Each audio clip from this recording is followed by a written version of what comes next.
I was looking at the audience, and I was thinking, well, there's several people in the audience that have heard me already talk.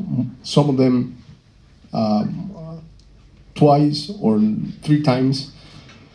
So I was kind of concerned if I was going to repeat myself. Uh, uh, and I really prefer a format in which I make a general comments, and then I take questions from you, because as I have this kind of experience both in Cuba and abroad, I understand that there are many individuals in the audience. Everybody comes with their own interest, or they have their own life experience, their own professional experience, and they have each and every one has a mind of its own. I might be here speaking for 30 minutes or 40 minutes, and I might think that I'm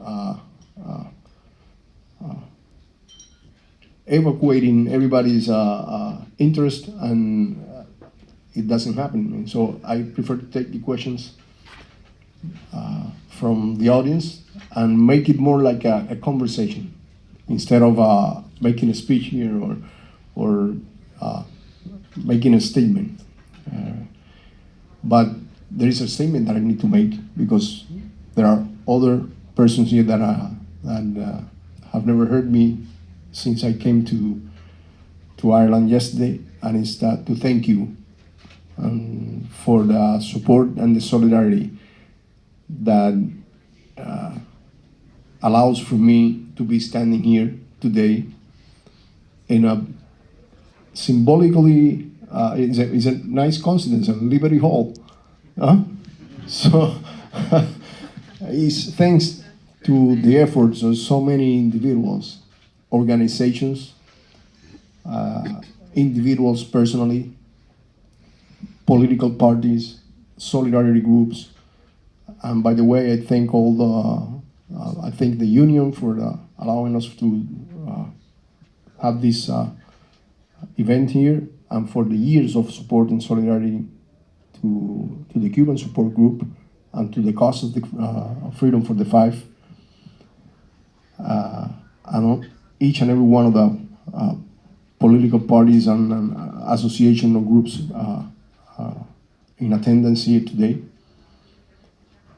But I needed to say, as we always say, thank you so much for that support and that solidarity. And we were talking today about not only the role of that solidarity in the freedom of the Cuban Five, but also in the safety of the Cuban Five during our time in prison. That is something that is not much talked about, but it played a role also.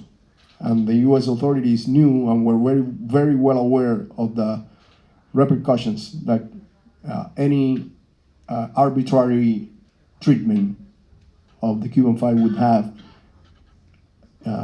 if they acted on us. And I'm sure that they had the intention, but they couldn't do it. And it was proven in 2003 when we were taken to solitary confinement when the war against Iraq, or I wouldn't say the war, it's the aggression against Iraq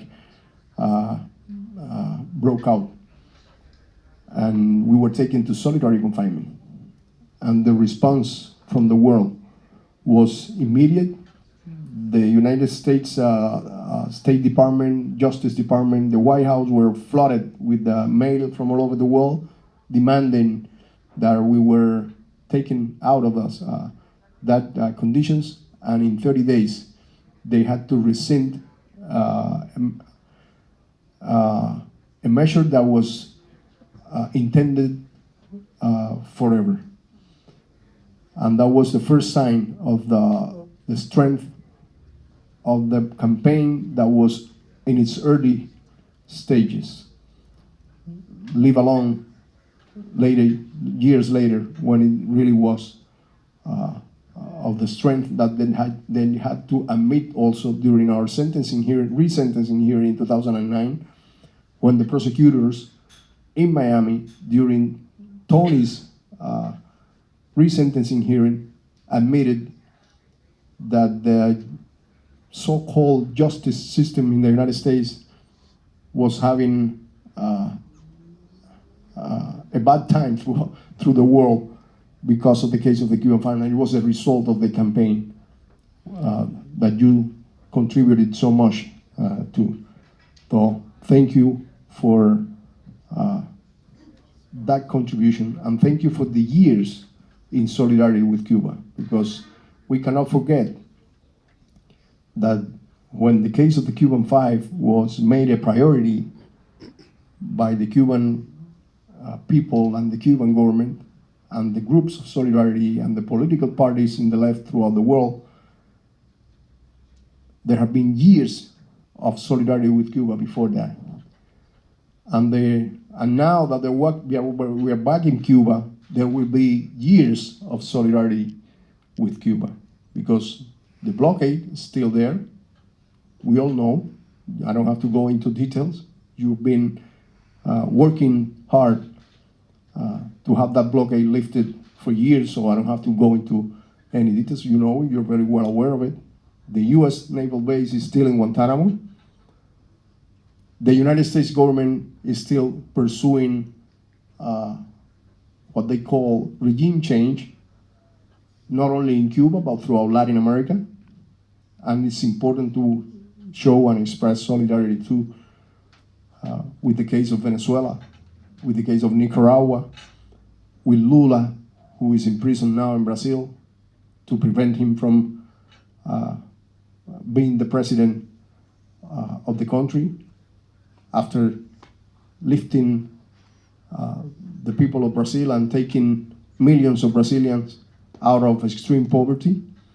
And now they have him in prison because they don't want the Workers' Party in Brazil to be the party that wins the presidency.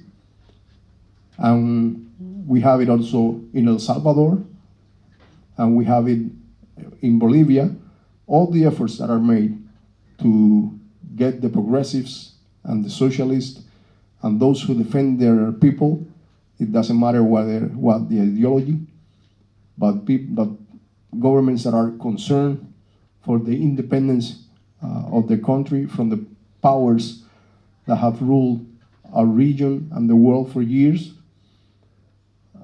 and they make the effort to take them out of the government and to impose neoliberal economic policies to the benefit of the transnational corporations that are represented politically by the United States government and other centers of power. So there are many things, many struggles in which we are going to continue participating together.